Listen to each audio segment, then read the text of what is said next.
engineering conglomerate L&T came out with its quarterly numbers, and it's been in line with what the street was penciling in. So they delivered a revenue growth of about 11% at 39,562 crore rupees, and this has largely been driven by the infrastructure segment. Their profits have come in at 2,054 crores, that's down 17%.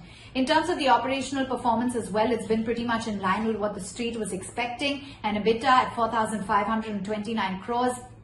And margins at 11.4% versus 12% year on year. The company has bagged new orders worth 50,359 crore rupees, which has been fairly impressive and pretty much in line with what the street was penciling in, though it's been lower by 31% on a year-on-year basis.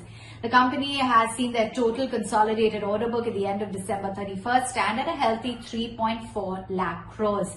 International orders comprised about 41% of the total order inflow and stood at 20,521 crore rupees.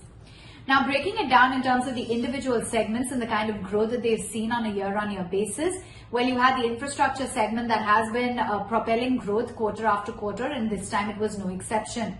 So the infrastructure segment revenue stood at about 18,345 crores. That's up 16% on year, driven by good pickup in the execution momentum on large value orders.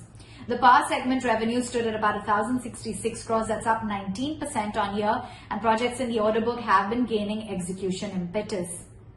The heavy engineering segment revenues were down about 7% at 683 crores. The large projects have neared completion in the nuclear equipment business, and new orders are in the early stages. Defense engineering segment revenues stood at about 791 crores. That's down nearly 23% on year. This was a little bit lower, and that's largely due to the tapering of execution of jobs in progress in the shipbuilding business. The hydrocarbon segment revenues have been fairly healthy for L&T at 4,880 crores, registering a growth of 11% on a year-on-year basis. Peaking of the execution activities in the onshore domestic vehicle have largely fueled that growth. IT and technology services segment revenue has stood at about 8,397 crore rupees. That's up about 29% on a year-on-year basis. And even on a sequential basis, the growth has been fairly strong. You see in the developmental projects segment revenues as well, that has come in higher by about 20% at 976 crore rupees.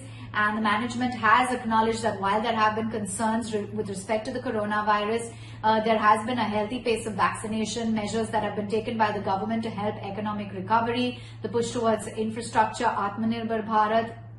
All of that seems to be gathering momentum, and they will continue with their planned targeted orders, focus on profitable execution of their large order book, leverage of the strong growth momentum in the IT and TS segment, along with creating sustainable long-term returns for shareholders.